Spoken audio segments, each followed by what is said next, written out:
اللہم صلی علی محمد وعلی آل محمد کما صلیت علی ابراہیم وعلی آل ابراہیم. ان کی عظمت بڑھا دی، اس لیے کہ جب وہ آزمائش سے گزر کر کے آئے پھر جو آسانی دی. میرے نبی پاک صلی اللہ علیہ وسلم نے دین ابراہیمی کی بہت ساری چیزوں کو رکھا، کہا میں ملت ابراہیمی پہ ہوں. جب کوئی مشکلات کو عبور کر کے آتا ہے، جب کوئی تکلیفیں سہ کر کے آتا ہے، اس کے لیے جو اجر ہوتا ہے، اس کے لیے جو پھر اللہ کتنی ذرا بڑی توجہ کیجئے گا.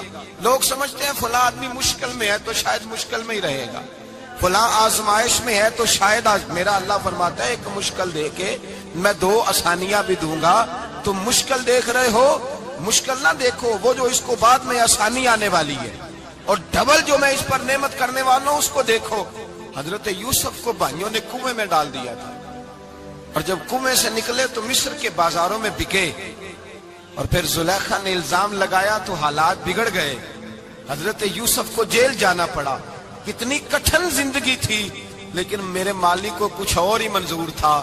کنویں میں گرنے والے، بازار میں بکنے والے، جیل میں جانے والے، الزام لینے والے جناب یوسف کو رب کریم نے اسی مصر کا بادشاہ بنا دیا. اللہ پاک نے اسی مصر کا حکمران بنا دیا.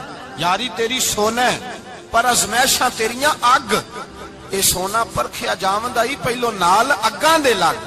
اس کے لیے تھوڑا سا جتن کرنا پڑتا، تھوڑے کٹھن حالات سے گزرنا پڑتا، تھوڑی آزمائشوں کا روپ دیکھنا پڑتا. ہم چاہتے ہیں کہ ہمیں چھیڑے کوئی نہ کوئی تکلیف نہ آئے، کوئی آزمائش. یہ ہو نہیں سکتا میرے بھائی. نامی کوئی بغیر مشقت نہیں ہوا. 100 بار جب عقیق کٹا تب جا کر نگی ہوا. ہم چاہتے ہیں کہ ہمیں کچھ بھی دقت نہ آئے، مشکلات نہ آئے. اور مشکلات تو انسان کو سنوارتی ہیں بھائی، وہ تو نکھارتی ہیں.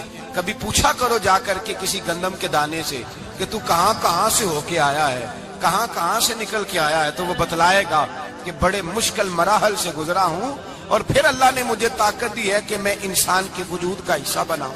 تو بھائی کٹھن مراحل، آزمائشیں، تکلیفیں، یہ انسان کو بڑا انسان بنا دیتی، یہ اس کے لیے ترقیوں کا پیش خیمہ ہوتی. ہمارے جوان پریشان ہو جاتے ہیں. عورتیں خاص کر کے اس بات پہ توجہ کریں، وہ بڑی جلدی غم لے جاتی ہیں. وہ کہتی ہیں جانے میرا کچھ ہوگا ہی نہیں، جانے میرا کچھ ہو ہی نہیں سکتا. میرے بھائی درجنوں اور بیسیوں لوگ ایسے ہیں جن کی اولادیں نہیں تھی، لیکن نام ان کا ان سے بھی زیادہ ہے جو بڑے بڑے صاحب اولاد. حضرت خواجہ معین الدین اجمیری کو جانتے ہیں آپ لوگ؟ نہیں، جو جانتے ہیں وہ بولے. جانتے ہیں جی؟ لو جی، کافی سارے جانتے ہیں، تھوڑے جی رہ گئے. جانتے ہیں نا خواجہ صاحب کو؟ ان کے کسی بیٹے کو جانتے ہوں؟ نہیں جانتے، نہیں جانتے، نہیں جانتے آپ ان کے بیٹے کو. حضرت خواجہ معین الدین اجمیری رحمت اللہ تعالی علیہ کے بیٹے کو نہیں جانتے، لیکن ویسے آپ ہندوستان میں کسی آدمی کو چھیڑ کے دیکھیں، وہ کہے گا میں خواجہ صاحب کا روحانی بیٹا ہوں، میں اولاد. حضرت غوث اعظم رضی اللہ تعالیٰ عنہ کی اولاد کو کم لوگ جانتے ہیں، لیکن آپ ویسے کسی کو پوچھ کے دیکھیں 11ویں والا پیر کون ہوتا ہے، ہر آدمی ہاتھ اٹھا کے بتائے گا خدا کے فضل سے ہم پر ہے سایہ غوث اعظم کا، ہمیں دونوں جہاں میں ہے سہارا غوث. لوگ جھوم کے بتلائیں. میرے بھائی یہاں لوگ پریشان ہو جاتے ہیں کہ اولاد ہوگی تو یہ ہوگا، فلاں ہوگا تو یہ ہوگا. بھائی ایسی کوئی بات نہیں. میرے پاس پیسے ہوتے تو میرا ابا بیماری سے فوت نہ ہوتا. جو مالدار ہوتے ہیں تو کیا وہ بچ جاتے ہیں؟ حضرت اسرائیل انہیں چھوڑ جاتے ہیں؟ او خدا کے بندے تو کیسی بات کر رہا ہے. یاد رکھ، یہ جو آزمائشیں ہوتی ہیں، یہ جو تکلیفیں ہوتی ہیں، یہ جو تھوڑے سے مشکل حالات ہوتے ہیں. حضرت یونس علیہ السلام کی دوستی ہوگی حضرت جبریل امین سے. جناب جبریل ملنے آئے. حضرت یونس علیہ السلام فرمانے لگے جبریل میرا دل کرتا ہے مجھے اس بندے کی ملاقات کرا جو اللہ کا سب سے زیادہ عبادت گزار بندہ ہے. حضرت جبریل امین لے گئے دور دور فلسطین کے علاقے میں، اور لے جا کر ایک بندے سے ملاقات کرائی جس کی دونوں آنکھیں بھی کوئی نہیں تھی، دونوں بازو بھی کوئی نہیں تھی، دونوں پیر بھی کوئی نہیں تھی. اور اس بندے کی زبان پر لفظ بڑا کیا جاری تھے، یا اللہ تیرا شکر ہے، یا اللہ تیرا، بول کے کہیے یا اللہ تیرا، اے اللہ تیرا شکر ہے. شکر شکر کر رہا تھا. حضرت جناب سیدنا یونس علیہ السلام کہنے لگے میں نے تجھے عبادت گزار کو ملانے کو کہا تھا، تو کہاں لے آیا؟ حضرت جبریل کہنے لگے یا یونس، یہ ہر چیز جاننے کے باوجود اپنے رب کی رضا پہ راضی ہے اس وقت دنیا میں نبیوں کے بعد جس سے اللہ سب سے زیادہ پیار کر رہا ہے وہ یہی بندہ ہے. یہ اپنے رب کی رضا پہ راضی ہے. اے تن میرا کنگھی ہووے تے میں زلف سجن دی واواں, تے پوش میرے دی جتی بن جائے تے میں یار دی قدمی آواں. مارو مارو مینوں مار مکاؤ, کوئی عذر نہ پیش لے آواں, تے جے سونا ہی میرے دکھ وچ راضی, جے سونا ہی میرے دکھ وچ راضی, جے سونا ہی میرے دکھ وچ راضی, تے میں سکھ نو چلے ڈاواں. مانا کہ جب اس حال میں راضی ہے تو بس ٹھیک ہو گیا, ٹھیک ہو گیا. وصل اچھا ہے نہ فراق اچھا ہے, بس جس حال میں محبوب رکھے وہی حال اچھا ہے. بس جس حال میں انہوں نے رکھا بات ٹھیک ہو گئی. اس میں اب انسان شکوا کرتے پھرے کہ یہ کس طرح ہے وہ کس طرح, اپنے آپ کو مطمئن رکھا ہے. مشکل کے بعد جو آسانی آ, حضرت لقمان حکیم, ان کے نام پر قرآن مجید کی پوری سورت ہے. حضرت لقمان حکیم علیہ رحمہ آپ اپنے بیٹے کو نصیحت کر رہے تھے. کہنے لگے بیٹا کو مشکل آئے تو گھبرانا نہیں, کوئی مشکل آئے تو کرے بیٹوں کو سمجھ آ جائے کہ مشکل آئے تو, سمجھ آ رہی ہے بات کی, مشکل آئے تو. اور کیا خوبصورت جملے, بیٹے کو بٹھا کے کہتے ہیں بیٹا چھوٹی مشکل آئے گی تو اللہ بڑی مشکلات آسان کر دے گا. سمجھو چھوٹی مشکلات آئیں تو اللہ نے بڑی مشکلیں اس نے آسان کر دی. اور آپ کو بتاؤں اصل انسان ہوتا ہی وہ ہے جو مشکلوں میں جینے کا ڈھب سیکھ جاتا ہے, وہ بن جاتا ہے, جو کرب کے حالات میں جینے کا سلیقہ سیکھ جاتا ہے. اپنے بچوں کو یہ سمجھانا, حضرت لقمان بیٹے مشکل آئے تو گھبرانا نہیں, بڑی کو ٹال دیتی ہے, وہ نیکی کا اور آسانی کا پیش خیمہ ہوتی ہے. اللہ اس کے بعد آسانی سمجھا رہے ہیں. کچھ دنوں کے بعد کہنے لگے آؤ فلاں اللہ کے نبی کی ملاقات کو چلیں, فلاں نبی علیہ السلام سے ملنے چلتے ہیں. اس زمانے میں جو نبی تھے ان سے ملنے چلے گئے. بیٹے کو بات یاد تھی, گھوڑے پہ بیٹھے, امام ابن جوزی نے اس کو لکھا ہے. گھوڑے پہ بیٹھے تھے دونوں کے پاس گھوڑے تھے. اب رستہ بہت زیادہ تھا, کھانا ساتھ لے لیا, پانی ساتھ لے لیا, رستہ لمبا تھا, صحرا کا علاقہ تھا. جب جانے لگے تو اتنی سخت گرمی ہوئی کہ گھوڑے بھی بے ہوش ہونے لگے. اچانک ایسی گرم لو چلی کہ گھوڑے بھی. اب دونوں باپ بیٹا جو تھے وہ بڑی جوش میں تھے کہ جانا ہی جانا ہے. گھوڑے سے اتر کر کے پیدل چلنے لگے. اب پیدل چلتے چلتے ذرا آگے گئے تو اب گرمی میں جتنا بندہ پیدل چلتا ہے اتنا پیاس بھی زیادہ لگتی ہے. تو پانی پیتے رہے, کھانا کھاتے رہے, کھانا پانی بھی ختم ہو گیا. تھوڑا آگے چلے نا, اس کے اندر تکلیف بڑی کہ حضرت جناب لقمان کے بیٹے کے پیر کے اندر ایک ہڈی پیوست ہو گئی. اتنی بڑی ہڈی تھی وہ اندر ہی چلی گئی, پیر خون کے فوارے گرنے لگے. بیٹا بے ہوش ہو گیا. حضرت لقمان اس کے سرانے بیٹھے تو بیٹا تھا نا, آنکھوں میں آنسو آ گئے. بیٹے نے آنکھ کھولی تو کہنے لگا ابا جی آپ تو صبر کرنے والے ہیں, آپ رو رہے ہیں. فرمایا بیٹے میں کیا کروں, میرے سینے میں جو دل ہے وہ ایک باپ کا دل ہے. تو باپ جو ہوا تیری دکھ پر رونا آیا. بڑی مشکل سے دانت کے ساتھ ہڈی نکالی, ہڈی نکلی تو خون بھی چلا. صاحب زیادہ کہنے لگا حضور آپ نے تو کہا تھا ہر مشکل کے بعد آسانی ہوتی ہے, اور چھوٹی مشکل دے کے اللہ بڑی سے بچا لیتا ہے. تو ہم تو اچھے کام چلے تھے, مشکل پہ مشکل, مشکل پہ مشکل, یہ کیا ہے؟ حضرت لقمان کہنے لگے بیٹا نہ تو رب کی حکمتوں کو جانتا ہے نہ پوری طرح میں جانتا ہوں, لیکن جو میں نے کہا تھا وہ بات سچی ہے. فَإِنَّ مَعَ الْعُسْرِ يُسْرًا إِنَّ مَعَ الْعُسْرِ يُسْرًا. اللہ ہر مشکل کے بعد آسانی عطا فرمائے گا. اور فرمایا میرا ایمان ہے کہ ضرور عطا فرمائے گا. یہ بات کہہ رہے تھے کہ سامنے سے دھواں اٹھا, اتنا سخت دھواں اٹھا کہ آپ نے سوچا شاید وہاں بادیا وہاں جاتے. وہاں چلنے لگے تو پیچھے سے کسی نے آواز دی ٹھہر جاؤ, رکو. وہیں رک گئے.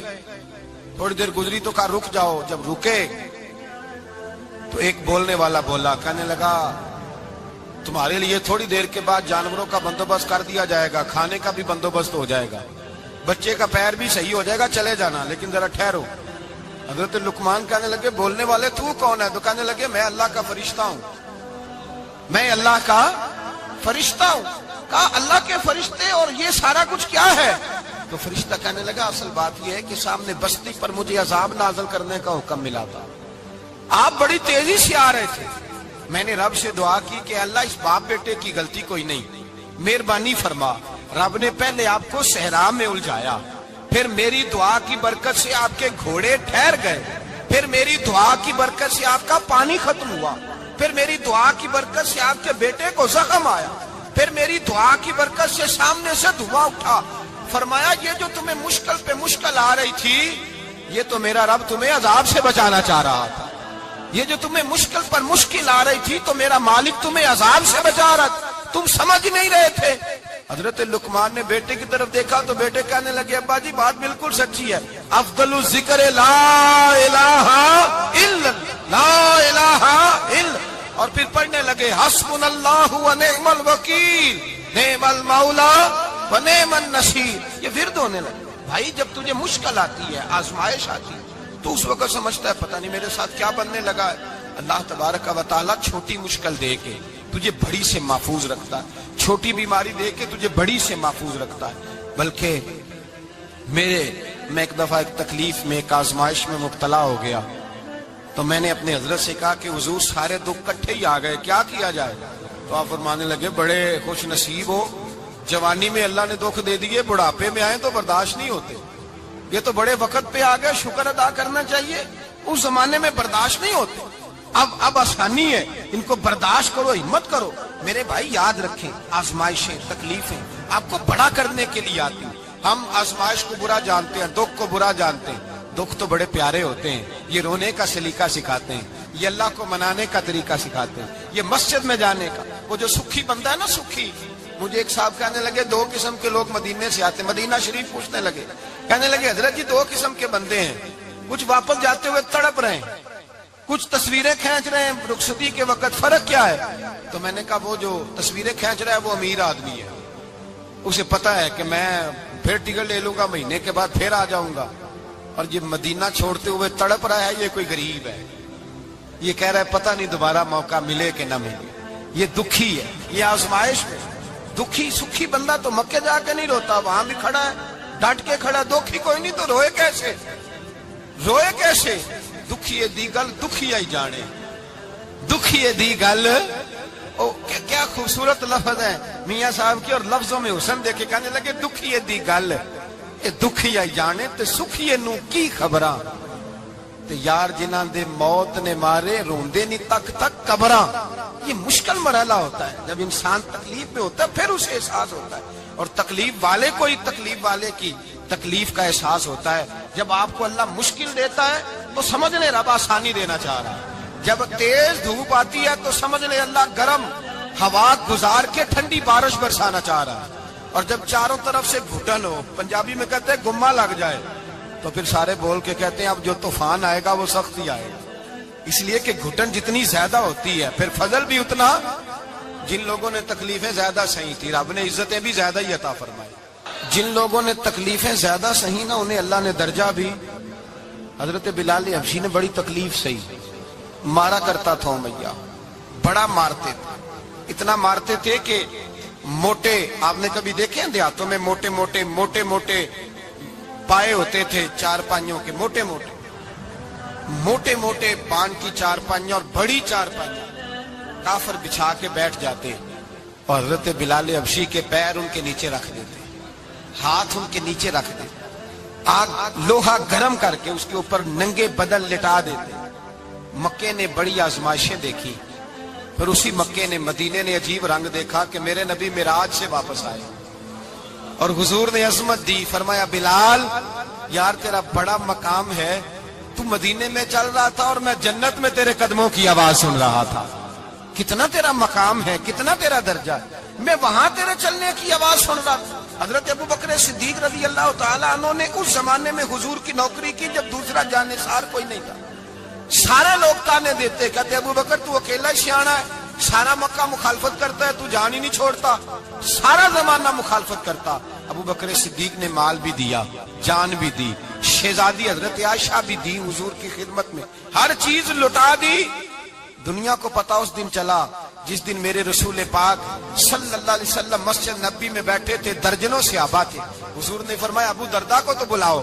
جناب ابو دردہ حاضر ہوئے تو کہتے ہیں حضور کا چہرہ دیکھا تو ناراضگی ہے چہرے پہ، میں نے دیکھتے ہی کہا حضور آپ مجھ سے ناراض ہیں؟ حضور نے فرمایا ہاں میں ناراض ہوں۔ جب یہ لفظ کہے تو میں کانپنے لگا، حضور ناراض ہو گئے؟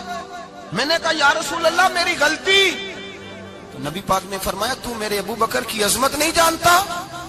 حضور جانتا ہوں۔ حضور کیا ہوا؟ نبی پاک نے فرمایا کل تو گلی میں گزر رہا تھا، ابو بکر بھی گزر رہا تھا، تو نے سوچا ہی نہیں تو میرے ابو بکر کے آگے آگے چل رہا تھا؟ یہ خیال ہی نہیں آیا، تجھے پتا نہیں کہ جس نے میرے ساتھ نیکی کی میں نے بدلہ چکا دیا ہے، ابو بکر کا بازو تھام کے اللہ کی بارگاہ میں لے جاؤں گا، میرا رب بھی اسے بدلے عطا فرمائے گا۔ یہ عظمت، یہ شان، یہ بلندی اور رفعت مشکلات سے گزرنے کے بعد ملی۔ میرے نبی پاک صلی اللہ تعالی علیہ وسلم کے ساتھ مولا کائنات شیر خدا حضرت علی نے 9 سال کی عمر سے وفات شروع کی، اور تا دم آخری حضرت علی نے وفا کی مصطفیٰ سے۔ کٹھن مراحل سے گزرے، کٹھن مراحل سے۔ حضرت علی کہتے ہیں میں ہر جنگ میں، ہر جہاد میں ساتھ تھا، پر جس دن مکے اور مدینے سے آنے والوں کو حضور بھائی بھائی بنا رہے تھے، مہاجر اور انصار کو بھائی بھائی بنا رہے تھے، فرماتے ہیں میں تنہا کھڑا تھا، کوئی کسی کا بھائی بن گیا، کوئی کسی کا بھائی بن گیا، میں اکیلا کھڑا تھا اور میں سوچ رہا تھا کہ یار میں کدھر جاؤں۔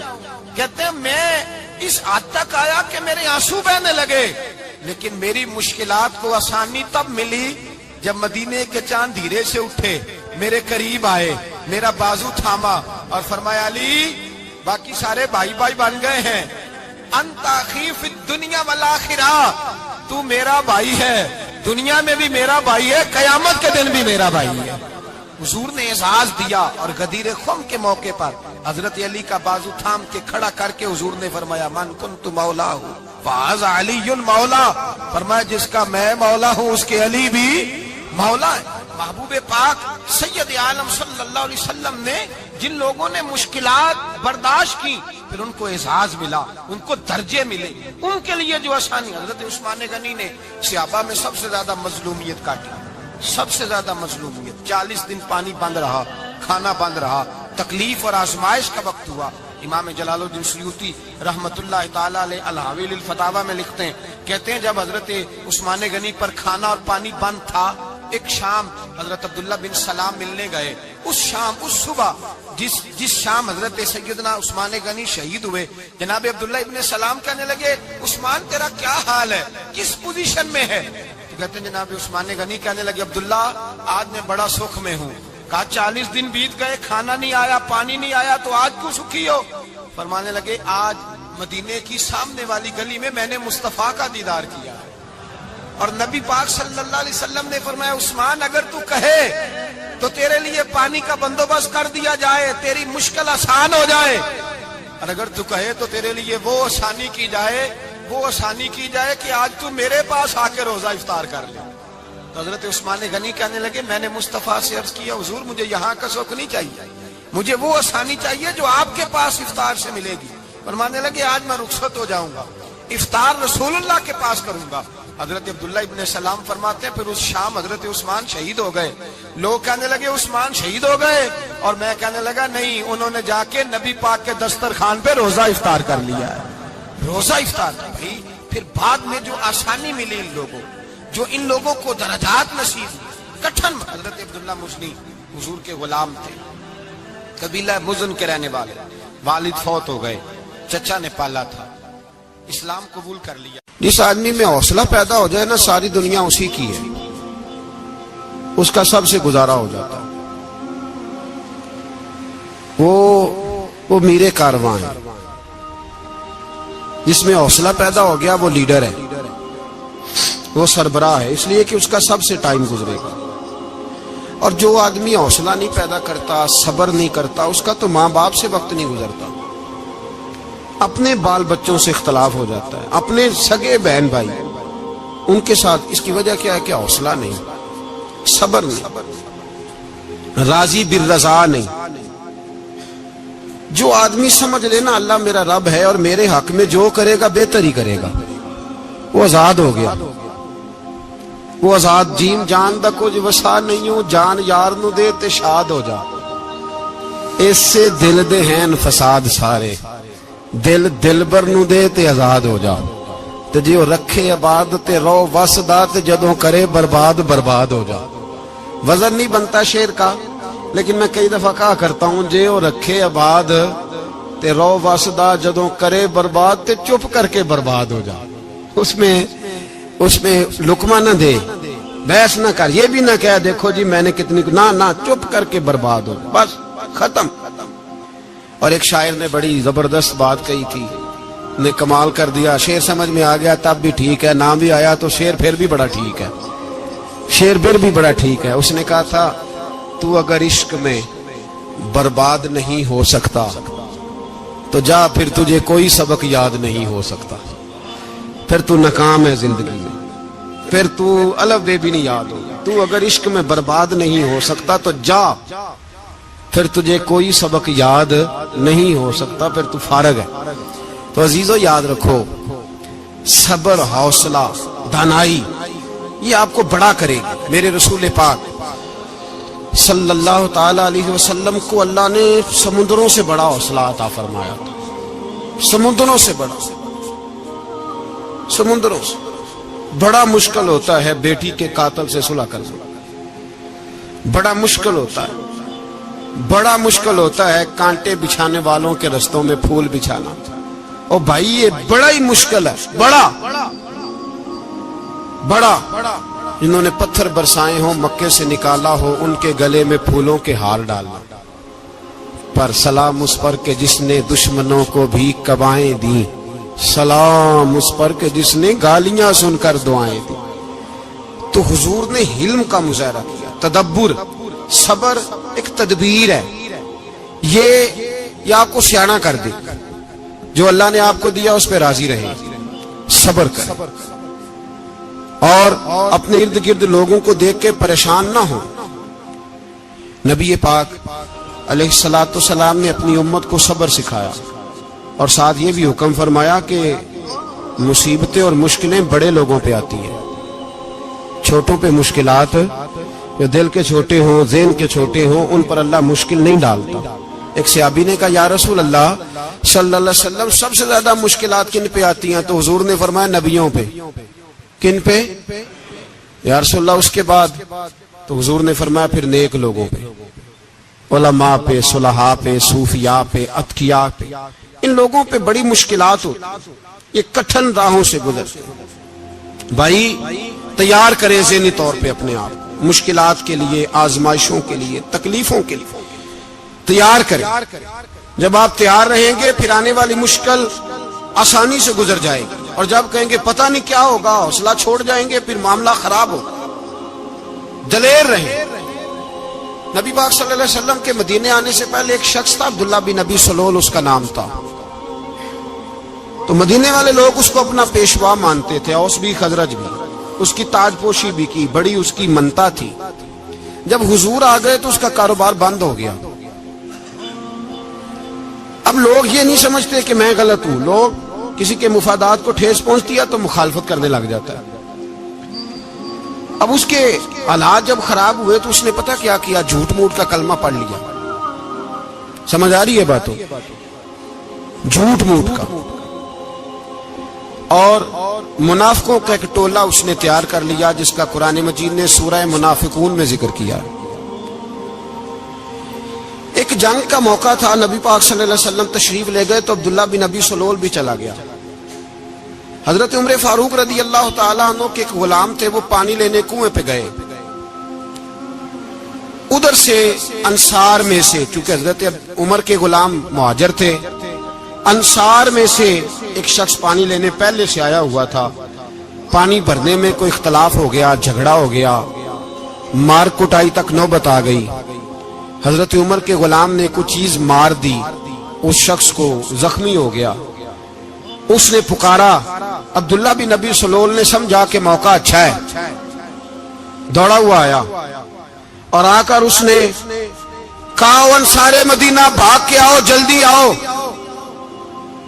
اور بڑے غلط جملے استعمال کیے. کہنے لگا اگر ان لوگوں کو تم اپنا بچا کچا کھانے کو نہ دیتے مہاجروں کو, تو آج یہ تمہارے سر پہ نہ بیٹھتے. معاذ اللہ ایسی باتوں پہ کہا کرے. بولے یہ روزمرہ کی گفتگو میں عادت بنائیں, کوئی ایسی بات کرنی ہو تو معاذ اللہ استغفر اللہ کہہ کے کرنی چاہیے. اس نے کہا کہ معاذ اللہ اب ان کو بچا کچا نہ دیں تو یہ ہمارے سر پہ نہ بیٹھتے. شور کیا اس نے. ہمارے ہاں بھی سیانے بندے پنچایت کے لوگ وہ کہتے ہیں تو اس برادری کے بچے سے ہی مار کھا ہے, پتہ ہی نہیں چلا, جا اسے مار کے آ, سر پھاڑا, یہ کار پھوڑ دے اس کا سر, اور دیکھ میں دیکھ لوں گا بعد میں جو ہوگا. یہ عقل مند لوگوں کے مشورے نہیں، یہ جاہل لوگوں کے مشورے. ناراض نہ ہونا، پر یہ نبی پاک صلی اللہ علیہ وسلم نے فرمایا ہے، حضور کا فرمان ہے. یہ کن لوگوں کا کام ہے؟ بول کے بتائیں، بول کے. پڑھے لکھے سیانے بندے اس طرح کے مشورے یہ بالکل نہیں دیتے، جاہلوں کا کام. پکارا، مہاجر سارے اکٹھے ہو گئے، انصار سارے آ گئے، اور جب انصار آئے تو مہاجرین کو بھی پکارا، مہاجر بھی آ گئے. اب وہ گتھم گتھا ہونے لگے تو کسی نے جا کے محبوب پاک کے کان میں کہا، یا رسول اللہ وہاں تو مہاجر انصار لڑنے لگے. وہ پرانی لڑائیاں پھر سے جاگ گئی ہیں. نبی پاک تشریف لائے، حضور نے وہاں لفظ بیان کیے، فرمایا یہ تم نے کیا جاہلوں جیسا کام شروع کیا ہوا ہے؟ یہ کون سا کام ہے؟ اللہ کرے ہم سب اس کام سے باز آ جائے، آمین تو کہنا. اور تو اس برادری دے منڈے کوئی مار کھائے. برادری کیا ہوتی ہے؟ برادری تو تعارف کے لیے. اونچ نیچ کہاں سے آ گئی؟ کہا میرے رسول پاک علیہ الصلوۃ والسلام نے فرمایا تم جاہلوں جیسے کام کر رہے ہو. صلح کرائی، بات رفع دفع کرائی، لوگ چلے گئے، معاملہ ٹھنڈا ہو گیا. لیکن عبداللہ بن سلول نے کہا کہ میں یہ موقع خالی نہیں جانے دوں گا. پھر گیا اور جا کے انصار مدینہ سے کہنے لگا ایک دفعہ جا لینے دو مدینے، تم نے میری بات نہیں نہ سنی. جو وہاں بڑے سردار بیٹھے ہیں ان سے بات کروں گا، اور معاذ اللہ ثم معاذ اللہ ہم ان بے عزت لوگوں کو مدینے سے نکال دیں گے، وہاں صرف عزت والے رہیں گے. یہ غلط جملے اس نے ادا کیے جس کو قرآن پاک نے سورہ منافقون میں بیان فرمایا ہے. اس نے یہ بات کی. ایک صحابی تھے حضرت زید رضی اللہ تعالیٰ عنہ، وہ سن رہے تھے.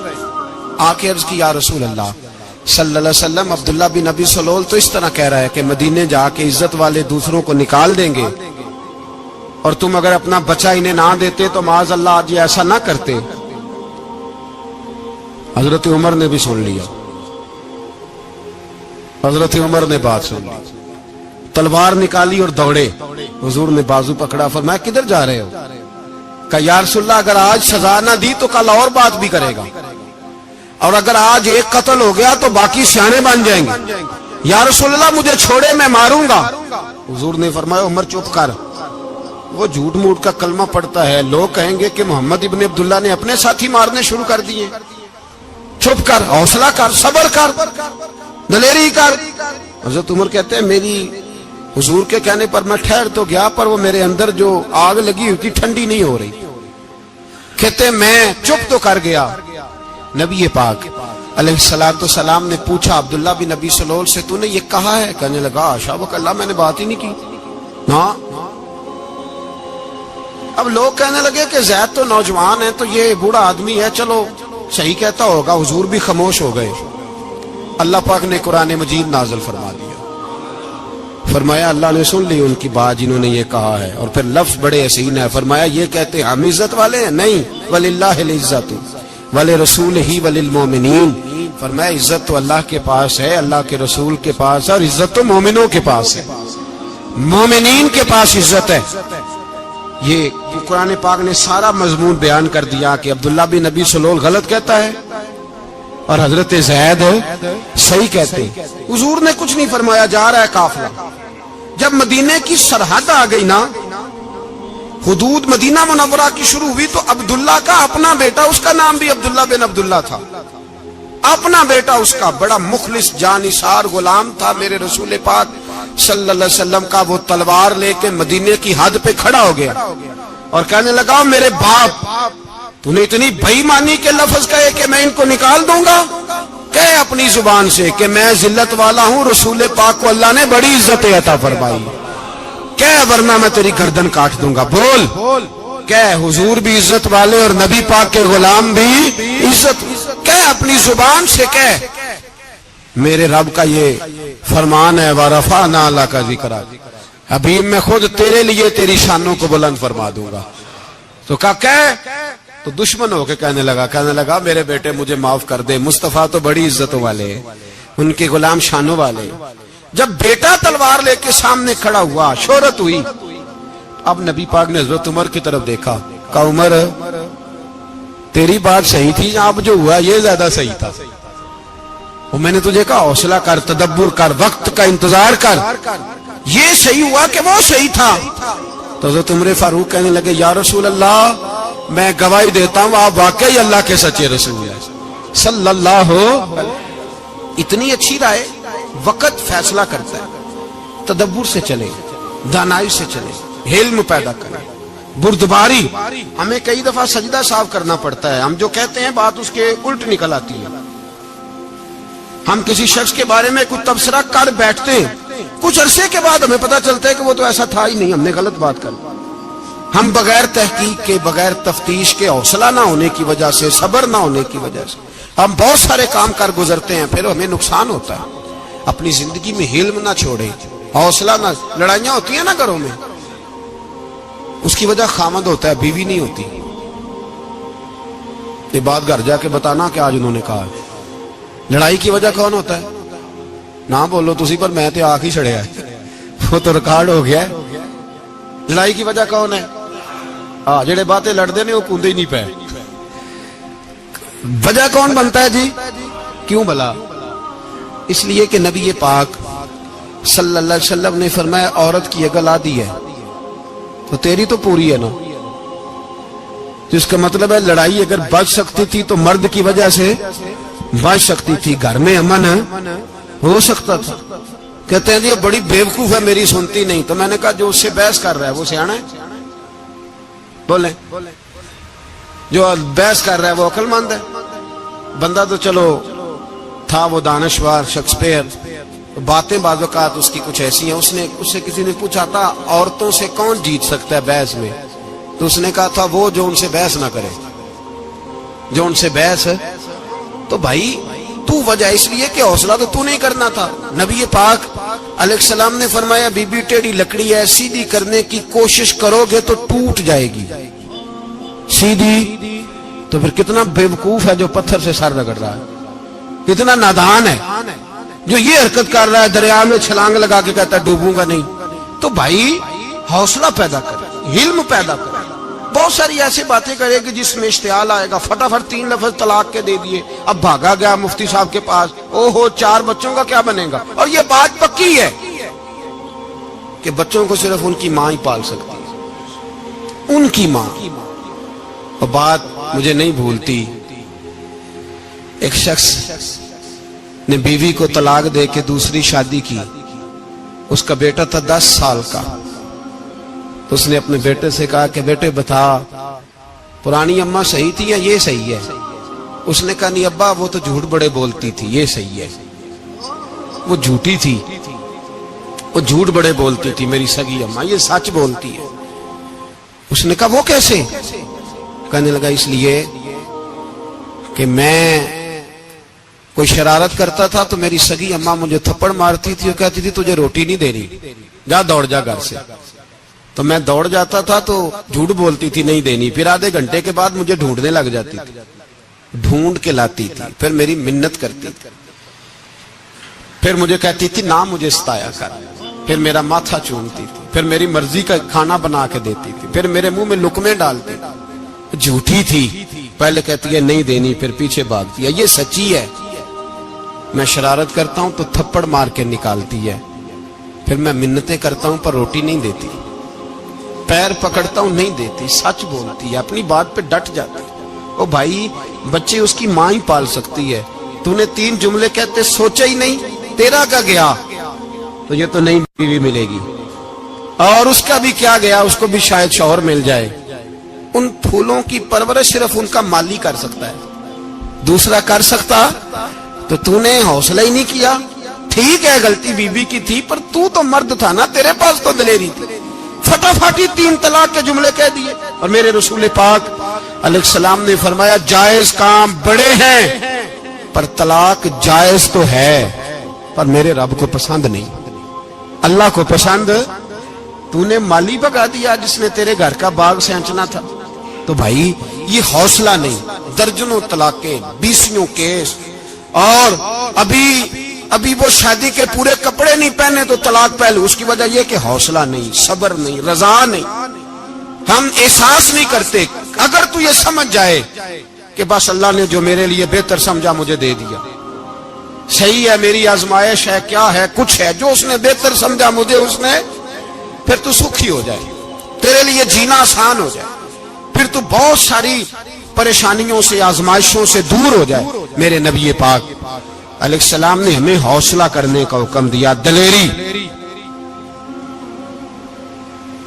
2-3 سال شاید پچھلے سال یا اس سے پچھلے سال حج کے موقع پہ نا ہمارے پاکستان میں تو بڑے بڑے انوکھے واقعات ہوتے ہیں، سننے سے کیا میں کہتا ہوں وہ عبرت کے لیے ہوتے ہیں۔ جعلی ویزے لگوا دیے حج کے کسی ایجنٹ نے، اللہ کے مہمانوں کو بھی لوگ لوٹ لیتے ہیں، معاذ اللہ، جعلی ویزے لگوا دیے۔ اور مزے کی بات یہ ہے کہ پاکستانی ایئرپورٹ سے گزر بھی گئے وہ ویزے والے، اور احرام باندھے لوگ جدے پہنچ گئے۔ 4 آدمی تھے، انہوں نے ویزا دیکھا تو کہا نکلی، آپ کو واپس جانا پڑے گا۔ اگلی فلائٹ سے وہ لوگ واپس آئے۔ آپ مجھے بتائیے، ان کی جب وہ چھوٹے چھوٹے کلپ آئے، میڈیا نے ان کی باتیں سنی تو ان کے آنسو نہیں تھمتے تھے۔ ایک آدمی احرام باندھ کے گیا ہے، معمولی سمجھتے ہیں آپ؟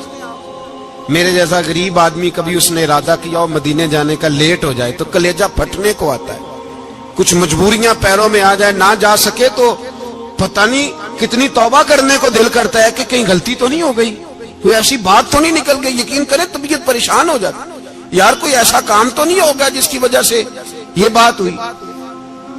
4 آدمی لوٹ آئے، حالات خراب ہو گئے، لوگ رو رو کے قصے سناتے تھے، لیکن میرے رسول پاک علیہ السلام کا حوصلہ دیکھو۔ حضور کعبے کا بھی کعبہ، حضور مالک، حرم کے مالک مطلق، جن کے صدقے اللہ نے کعبہ کو بیت اللہ بنایا۔ حاجیو آؤ شہنشاہ کا روضہ دیکھو، کعبہ تو دیکھ چکے اب کعبے کا بھی کعبہ دیکھو۔ حضور 1400 صحابہ کو لے کے گئے عمرہ کرنے، مقام حدیبیہ پر پہنچے تو کافروں نے روک لیا، ہم عمرہ نہیں کرتے، تو اور میں خادم اور جو وارث و مالک ہیں 1400 صحابہ، ہم نہیں عمرہ کرنے دیتے، واپس جائیے۔ صلح لکھی جا رہی ہے۔ صلح کی شرطیں کیا ہیں؟ مکے سے کوئی آدمی غلطی سے بھی مدینے چلا گیا، مکے کا آدمی تو مسلمان اگر ان کے ظلم سے تنگ آ کے، مکی مسلمان کافروں کے ظلم سے تنگ آ کے مدینے چلا گیا تو مدینے والے واپس کریں گے، اور اگر مدینے سے کوئی شخص غلطی سے بھی مکے چلا گیا تو مکے والے واپس نہیں کریں گے۔ اتنی سخت شرائط۔ حضرت عمر غصے سے کانپنے لگے، صحابہ پریشان ہیں، پر میرے رسول پاک نے صبر دکھایا، حوصلہ، تدبر۔ یہ تدبیر ہے، صبر ایک بہترین تدبیر ہے، اگر کوئی اپنائے تو بہترین طریقہ ہے۔ حضور نے فرمایا ہمیں منظور ہے، صلح کرو، اور اتنا سخت حکم ہے، کہنے لگے 1400 احرام والے واپس جائیں، بعد میں آنا، اس وقت نہیں عمرہ کرنے دیں گے۔ میرے نبی پاک علیہ السلام، مجھے بتاؤ، مجھے اور آپ کو دکھ ہوتا ہے تیاری ہو تو پروگرام رہ جائے، تو اگر احرام باندھا ہو اور اللہ کے رسول نے بندھوایا ہو تو حضور واپس لوٹنے لگے تو کتنی تکلیف کی بات ہے۔ حضور نے فرمایا چلو آئندہ آئیں گے۔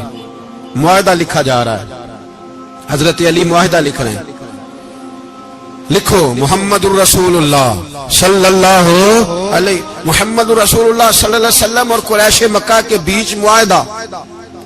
یہ تحریر لکھی جا رہی تھی تو ابو سفیان بول پڑا، کہنے لگا جی ہم محمد الرسول اللہ نہیں نکلنے دیں گے، معاذ اللہ، یہی تو ہمارا جھگڑا ہے، اگر آپ کو رسول اللہ مان لیا تو پیچھے رہ کیا گیا، محمد ابن عبداللہ لکھیں۔ حضور نے حضرت علی سے فرمایا رسول اللہ کاٹ کے محمد ابن عبداللہ لکھو۔ حضرت علی لکھ رہے تھے، محمد رسول اللہ لکھا تھا، فرمایا رسول اللہ کاٹ کے محمد ابن عبداللہ لکھو۔ تو حضرت علی کہنے لگے حضور مجھے یہ لفظ کاٹنا نہیں آتا، حضور مجھے یہ لفظ کاٹنا، کسی صحابی نے اعتراض نہیں کیا کہ لکھنا آتا تھا، کہا مجھے کاٹنا۔ حضور نے دوبارہ کہا علی کاٹ دو، یا رسول اللہ مجھے یہ لفظ کاٹنا نہیں آتا۔ میرے حبیب نے تیسری دفعہ کہا علی کاٹو، تو شیر خدا نے قلم چھوڑا، ہاتھ باندھے اور کھڑے ہو کہنے لگے محبوبہ مجھے تیرے قصیدے لکھنے آتے ہیں، کاٹنے کوئی نہیں آتے، میں مجبور ہوں، مجھ سے نہیں ہوتا، کوشش کرتا ہوں، نہ قلم اٹھتا ہے نہ ہاتھ چلتا ہے۔ میرے حبیب پاک نے قلم پکڑا اور لفظ رسول اللہ خود کاٹ کے محمد ابن عبداللہ کرایا۔ بھائی وقت گزر گیا، صلح ہو گئی، یہ تدبر، یہ حوصلہ، یہ تدبیر میرے نبی نے فرمائی۔ اب تو 1400 کو مکے نے نہ داخل ہونے دیا، لیکن 1 سال ہی گزرا، تھوڑا ہی وقت گزرا، میرے رسول پاک 10,000 کو لے کے مکے میں داخل ہو گئے۔ 10,000 اس نے فائدہ دیا۔ حکمت کیا تھی، تدبر کیا تھا؟ قریش روز لڑائی کرنے آ جاتے تھے، تبلیغ ہی نہیں کرنے دیتے تھے۔ ان سے صلح ہو گئی تو نبی پاک نے کیسر کو خط لکھا، کیسر روم کو، ہرکل کو، دور دراز تبلیغ پھیل گئی، مسلمان 1,00,000 سے زیادہ ہو گئے، ان کی طرف سے اب وہ لڑائی بند ہو گئی۔ میرے حبیب پاک علیہ السلام کے حوصلے نے کمال دکھایا، اس تدبیر نے فائدہ دیا امت مسلمہ کو۔ 10,000 کا لشکر لے کے حضور کعبے میں داخل ہوئے۔ کل جو ابو سفیان کہتے تھے نا محمد رسول اللہ لکھنے نہیں دوں گا، آج وہ خود کہہ رہے تھے اشہد ان لا الہ الا اللہ واشہد ان محمد رسول اللہ صلی اللہ علیہ۔ کل جو کہہ رہے تھے کہ میں یہ لفظ نہیں لکھنے دوں گا، آج ابو سفیان کی حویلی میں لاکھوں لوگ، ہزاروں لوگ بیٹھے تھے اور سارے کہہ رہے تھے محمد الرسول اللہ محمد الرسول اللہ محمد الرسول اللہ صلی اللہ علیہ وسلم۔ میرے محبوب کی تدبر نے، فقاہت نے، اور پھر کمال ہوا۔ 1400 کہاں اور 1,44,000 کہاں، 1400 کہاں اور 1,44,000۔ 1400 کو نہیں جانے دیا عمرہ کرنے، میرے رسول پاک 1,44,000 کو لے کے حج کرنے چلے گئے۔ حضور نے حج کیا، ہر طرف لبیک لبیک کی صدائیں بلند ہوئی۔ یہ میرے نبی پاک کا تدبر ہے، حوصلہ ہے۔ اگر وقتی طور پہ حوصلہ کر جاؤ گے، دلیری کر جاؤ گے، آنے والا وقت آسان ہو جائے۔ حوصلہ نہیں، صبر نہیں، سکون نہیں، 2-4 باتیں، یہاں تک کہ لوگ ابا جی کی بات برداشت نہیں کرتے، ایسے جملے کہہ دیتے ہیں جو دوبارہ پلٹ کے نہیں آتے، ماں کو لفظ نہیں بولتے، باپ کی روح تک چھلنی کر دیتے ہیں وہ جملے، لیکن لوگ اس وقت حوصلہ کرنے، اور ہم پنجابی لوگوں نے تو گنجائش ہی بڑی دے دی ہے، کہتے ہیں بچہ ہے جے ایک ہی ہے، ایک بھی حوصلہ کرے کی ہے ماشاءاللہ۔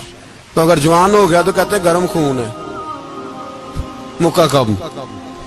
اگر بوڑھا ہو گیا تو کہتے ہیں بوڑھوں میں حوصلہ نہیں ہوتا، نہ بچے میں نہ تو کس میں حوصلہ ہوگا؟ بولے کسی میں بھی نہیں۔ چھٹی سب کو فتویٰ مل گیا نا، یہ بچہ ہے جی، ابھی یہ تو بچہ ہے، آپ تو سیانے بیانے ہیں، یہ بچہ ہے۔ کمال ہو گئی ہے بھائی، کیا مطلب ہے بچہ ہے؟ بچے کو سارا پتہ ہے، ہر چیز اسے آتی ہے، حوصلہ کرنا ہی نہیں آتا، اور پھر کہہ دیا وہ تو گرم خون ہے۔ وہ کیا بات کرتے ہو، گرم خون؟ ابے کے گلے پڑ گیا گرم خون، اس کو کھڑا کرو نا ایس پی کے سامنے اور اس کو مار تھپڑ اس کے منہ پہ، تیرے گرم خون کا پتہ چلے۔ غریب کے یہ گلے پڑ گیا، اس کو کھڑا کرو ایس ایچ او کے سامنے، پھر پتہ چلے گا خون کتنا گرم ہے۔ وہاں بالکل چپ ہے، بالکل خاموش ہے، اور گرم خون اس کا صرف اماں کے لیے، جلال صرف رہ گیا اگر غریب گھر کی بیٹی بیاہ کے لایا تو صرف اس کے لیے۔ کوئی ایسی بات نہیں، ہم بڑے سیانے، ہمارا غصہ بڑا سمجھدار ہے، ہمارا وہ گرم خون بڑا سیانہ ہے، وہ جہاں دیکھتا ہے کہ معاملہ ہلکا ہے تو وہاں وہ گرم خون جلال میں، اور جہاں دیکھتا ہے کہ سامنے والا تگڑا ہے تو وہاں وہ گرم خون فوراً ٹھنڈا ہو جاتا ہے۔ حوصلہ پیدا کریں، زندگی حوصلے مند لوگ جیتے، جو حوصلے مند نہیں ہوتے وہ تو زندگی کا 1 سال لطف سے نہیں جی پاتے۔ حوصلہ کریں، مسکرائیں۔ میرے نبی پاک صلی اللہ تعالی علیہ وسلم نے نا عثمان بن طلحہ کعبے کی چابی ان کے پاس ہوتی تھی، تو حضور نے ایک دن فرمایا عثمان، اچھا یہ نہیں تھا کہ عثمان خاص لوگوں کو چابی کعبہ کھول کے دکھاتے تھے، بلکہ ان کو قریش کی جانب سے یہ حکم تھا کہ جو بھی تجھے کہے تو نے کعبے کا دروازہ کھول دینا۔ نبی پاک علیہ الصلوۃ والسلام نے نا ہجرت سے 2-4 دن پہلے کہا کہ عثمان ذرا چابی دو، میں نے کعبہ اندر سے دیکھنا ہے۔ بڑے ٹھنڈے دل سے ذرا سننا، ادھر دیکھو میری طرف، ادھر دیکھیے گا ذرا میرے بھائی۔ میں نے ایک بندے سے کہا یار پانی کی بوتل دینا دکاندار سے، ایک ہے اس نے کہہ دیا نہیں میرے پاس، اس بات کا کوئی غصہ؟ بولیے، اور اگر وہ کہے سارے زمانے کو ملے گی آپ کو نہیں دینی، پھر بولے میرا خیال ہے چپ کر کے ہنس کے آ جائیں گے، سوال ہی نہیں پیدا ہوتا۔ ہم کہیں گے مجھے نہیں نہ دینی، تو نے تو دکان اٹھا یہاں سے، بند کاری سے، کیا مطلب ہے سب کو دینی ہے تجھے نہیں دینی؟ کیا معنی ہے اس کا؟ لے کے جاؤں گا، جھگڑا ہوگا، بحث کریں گے۔ عثمان بن طلحہ سے حضور نے فرمایا دروازہ کھولو، کعبہ دیکھنا ہے۔ عثمان کہنے لگا میں ساری دنیا کو دکھاؤں گا، آپ کو نہیں دکھاؤں گا۔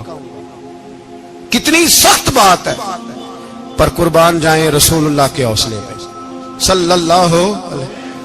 عثمان کہتے ہیں میں نے یہ بات کی تو نبی پاک مسکرانے لگے، اور میں اچھا نہیں دینی، نہیں دینی، تو حضور نے نا مسکرا کے اور میری کمر پہ تھپکی دی، فرمایا اچھا یاد رکھنا یہ چابی میں تجھ سے لے لوں گا، اور جس کو میرا دل کرے گا میں اس کو دوں گا۔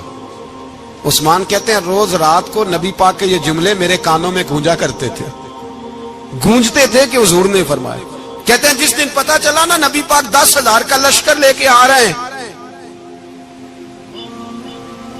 تو ابو سفیان میٹنگیں کر رہے تھے، مکے کے سارے سردار تیاری کر رہے تھے، اور میرے کانوں میں ایک ہی لفظ تھا کہ حضور نے فرمایا میں چابی لے لوں گا، پھر جس کو میں چاہوں گا اسے دوں گا۔ عثمان کہتے ہیں حد ہو گئی، وقت گزر گیا، حضور آ گئے، طواف فرمایا، اور طواف کے بعد میرے نبی پاک علیہ السلام نے فرمایا بلاؤ نا ذرا عثمان کو۔ عثمان کہتے ہیں میں چابی لے کے آیا تو دوسرا جملہ کوئی نہیں۔ ساڈے نا کوئی بندہ مشورہ دے وہ نہ منیے تے جے کام مونج ہو جائے نا، جن جو نے مشورہ دیتا سی تے وہ نال ہی غوث پاک بن جاندا ہے۔ تینوں آکھیا سی نا، فوراً ہی داتا علی اجمیری ہو جاندا ہے۔ وہ کہندا تینوں پتہ نہیں میں کڈا ولی اللہ، تینوں میں آکھیا